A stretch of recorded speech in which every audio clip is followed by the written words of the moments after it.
oração que nós fazemos na noite escura, escrita por São João da Cruz, para o nosso crescimento espiritual.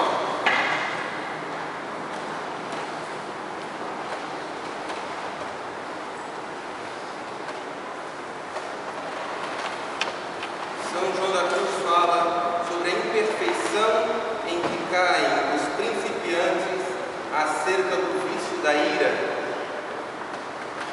Por causa da concupiscência nos gostos espirituais, muitos principiantes, ordinariamente, os possuem com muitas imperfeições quanto ao vício da ira. O que é a concupiscência?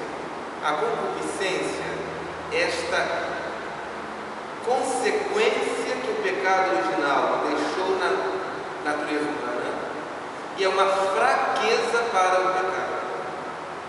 A concupiscência é esta inclinação para o mal que desgraçadamente nós trazemos porque somos filhos de Eva.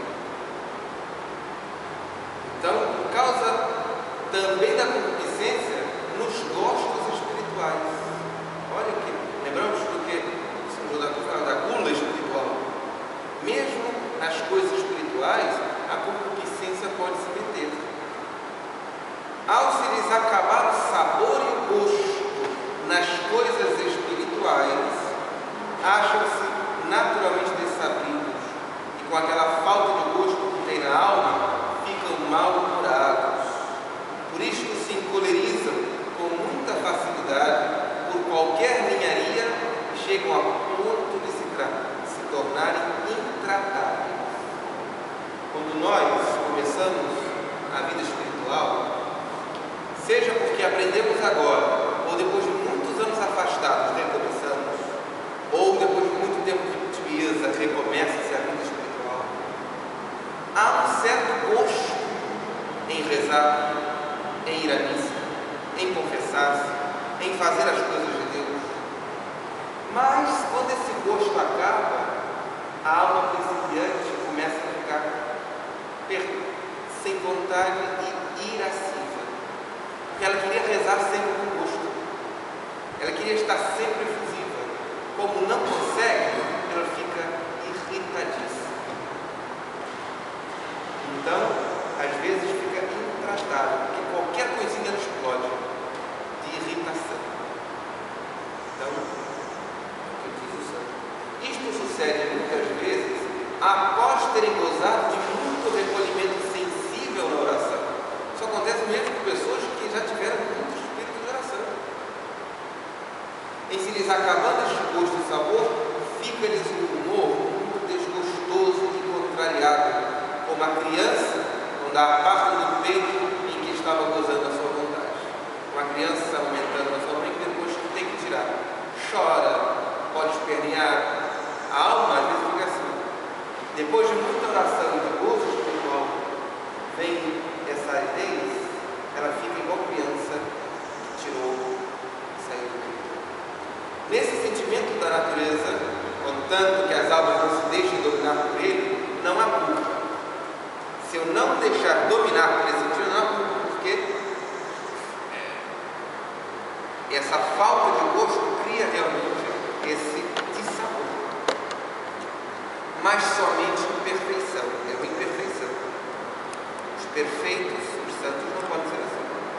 Por isso que se Deus quiser purificar aquela alma, vai colocá-la na noite escura, para purificar até esta imperfeição. E esta se há de purificar pela escura e angústia da noite escura. Há também outros destes espirituais que caem em outra maneira de ira espiritual. É quando se irritam contra os vícios com certo zelo inquieto, mostrando-os aos outros. Chegam a ter ímpetos de repreender os outros com muito mau modo, e algumas vezes assim o fazem, como se somente eles fossem senhores da virtude. Faltam assim a mansidão espiritual. Uma outra maneira de pegar na ira espiritual é a maneira de corrigir. Por zelo espiritual. Eu quero ver espiritual de alguém, Então começam a corrigi-lo, mas com mau sabor, com um zelo inquieto, e mostrando isso aos outros. Não só a pessoa que é corrigida, todo mundo fica sabendo do que eu estou corrigindo daquela pessoa. Somos testemunhos. Faltam assim a mansidão espiritual. Há também diversos que, vendo-se imperfeitos, zangam-se consigo mesmos, com impaciência, pouco humilde. Chega a ser tão grande essa impaciência contra as suas imperfeições que quereriam ser santos num só dia. A alma percebe que está cheia de imperfeições, de dificuldades, até de pecados. E às vezes não, pequenos pecados. E aí vem a impaciência consigo mesmo e a ira consigo mesmo. Como se eles quisessem ser santos num dia só. Que todos os meus defeitos, tudo, eu como Saulo me transformasse em Paulo num dia só. Deus pode dar essa graça? Pode. Alguns santos ele deu. Mas isso é um milagre espiritual, não é o normal. Da mesma forma que o milagre não é comum, acontece assim, de curas físicas, etc. Todos são coisas extraordinárias, milagres espirituais também. Deus faz aquilo que quer, mas eu não posso ficar esperando só o milagre espiritual. Desta qualidade, há muitas almas que prometem muito e fazem grandes propósitos. Em tempos de quaresma, grandes propósitos. Retiros espirituais, grandes propósitos. Mas como não são humildes, nem desconfiam de si, quanto mais propõem, tanto mais vão faltando e na mesma proporção se aborrecem. Como a alma não desconfia de si, acha que pode tudo, faz propósitos imensos, muitas promessas de sacrifícios, de orações, etc, que ela sabe que não vai conseguir, mas ela acha que pode, e faz. Quanto mais faz propósitos, menos cumpre, e fica mais irritada por isso, porque vai vendo suas imperfeições e seus defeitos. Não tem paciência para esperar que Deus lhes dê a graça quando Ele for servido. Eu quero a graça na minha hora, não na hora em que Deus quer. Esse é o problema. Este modo de proceder é também contrário à mansidão espiritual, mas só poderá ser totalmente remediado pela purificação da noite escura. Existem, no entanto, pessoas que, em seu desejo de progresso espiritual, andam com muito mais paciência do que Deus quereria ver nelas. Aí é o contrário, é aqueles que relaxam. Não, Deus é paciente, Deus entende, então tem mais paciência do que Deus queria ver. Também, saltando da ira espiritual, vamos falar de outras duas imperfeições na vida espiritual. As imperfeições que provêm da inveja e da preguiça espiritual. A respeito dos dois outros vícios, que são a inveja e a preguiça espiritual, não deixam os principiantes de cometer muitas imperfeições. Quanto à inveja, muitos costumam sentir movimentos de pesar com o proveito espiritual dos outros, experimentam uma pena sensível quando veem outras almas passar-lhes à frente no caminho espiritual e não querem que por este motivo sejam louvadas. A inveja espiritual. Eu vejo outras pessoas que passam à minha frente, são mais piedosas, rezam mais, são mais caridosas, mais pacientes, mais misericordiosas, etc. Vem inveja espiritual. Eu não gostaria que elas estivessem à frente, muito menos que fossem elogiadas. Sentem tristeza com as virtudes alheias e às vezes não podem mesmo suportar esses louvores ao próximo sem que procurem desfazê-los o mais possível. Essa alma não aguenta que ninguém faça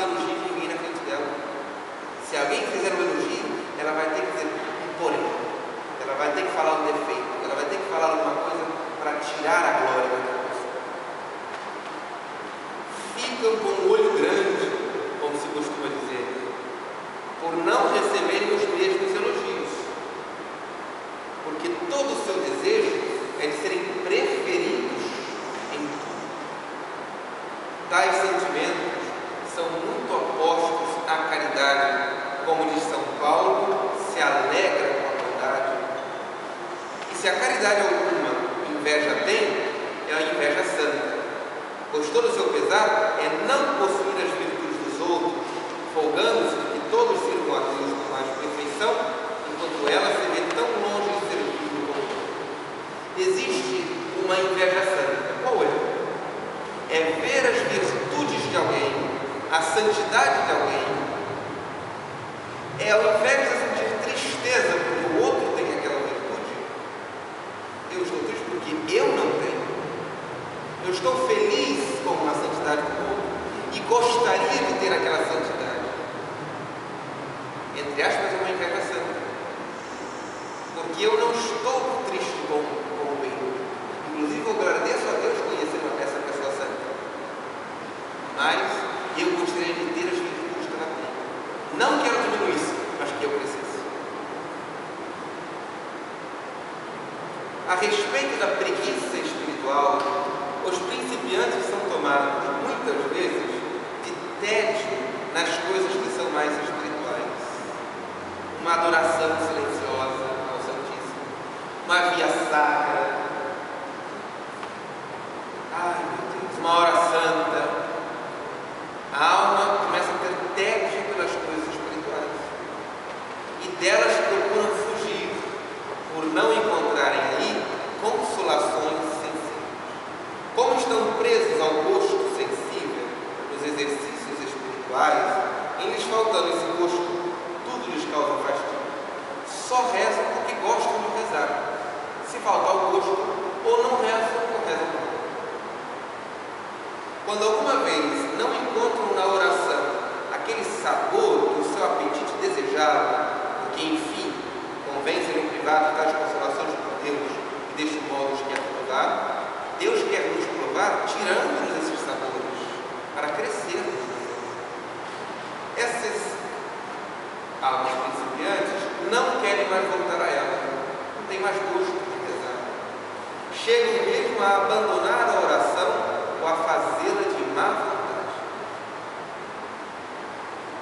Esta preguiça leva os principiantes a deixarem atrás o caminho de perfeição, que consiste na abnegação da própria vontade e gosto por amor de Deus, para buscarem o gosto e sabor do que lhes agrada, e assim procuram satisfazer mais a sua vontade que a de Deus. Muitos destes principiantes desejam somente que Deus queira o que eles querem. Sentem tristeza em conformar sua vontade à vontade divina, e é com repugnância que o fazem. Essas almas querem não fazer a vontade de Deus, mas fazer com que Deus faça a sua vontade. Certa vez, vi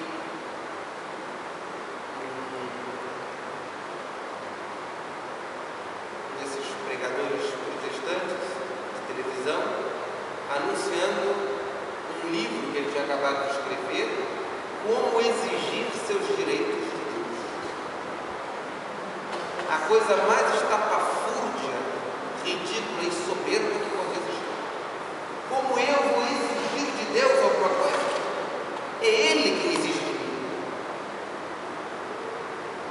Não posso exigir nada de Deus. É Ele que exige de mim a santidade. É Ele que exige de mim fidelidade.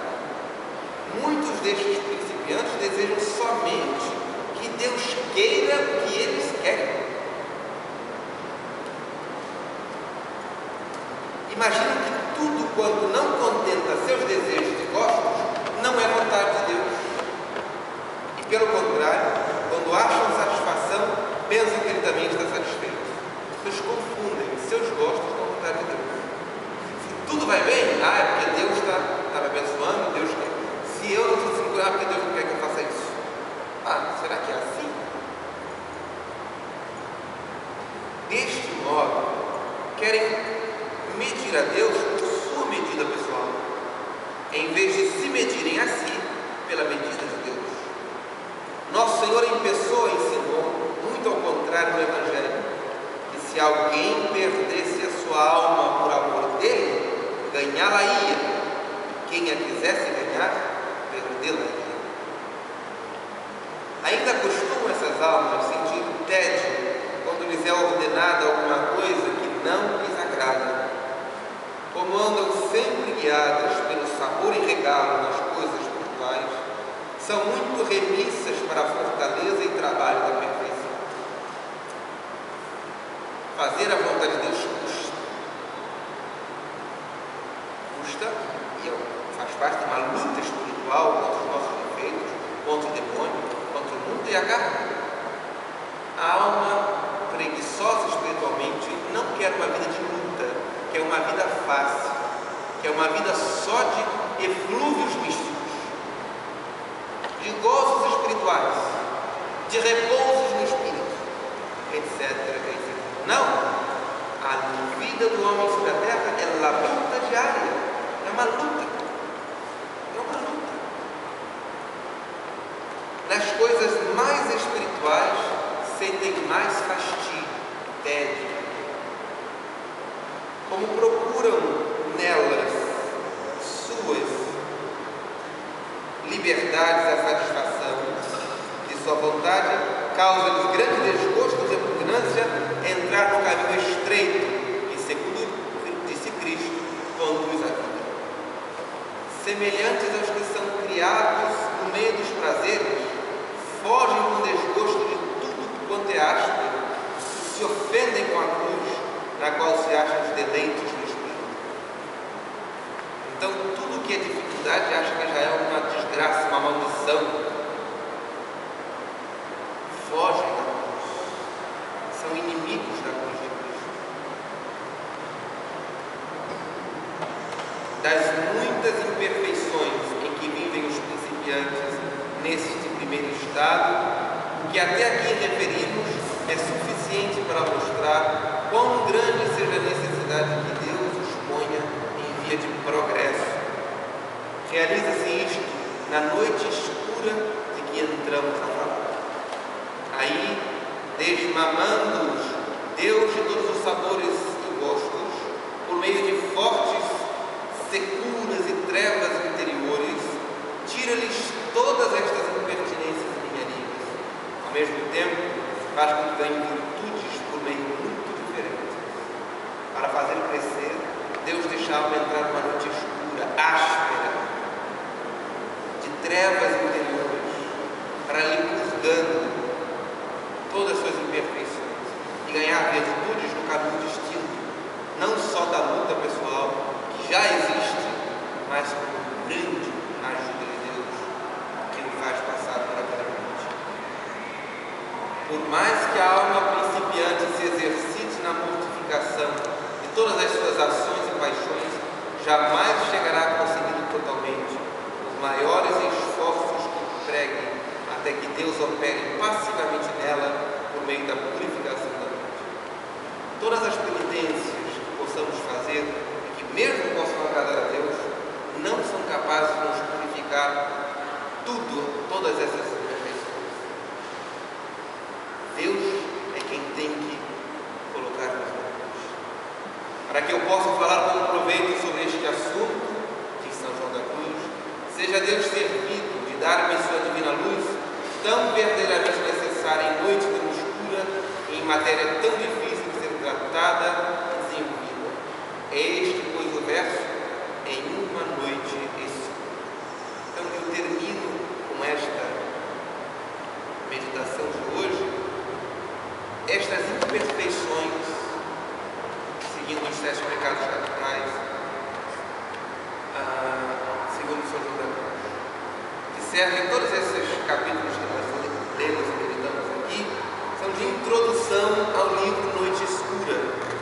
Eu, então, faço uma pausa aqui para recomeçar no próximo sábado, na cruzada, um outro livro espiritual, mas recomendando a leitura espiritual desse livro completamente, todos em casa.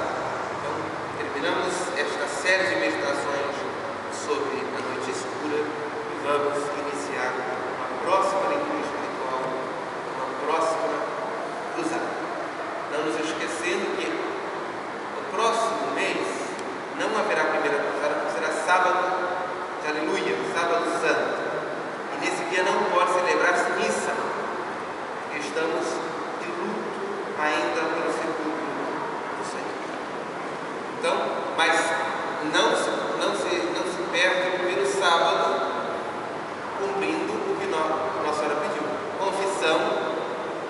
comunhão, reza de terço e meditação nesse sábado santo, não no Imaculado Coração de Maria. Então, nesse dia, como talvez seja difícil as confissões, pode confessar-se antes.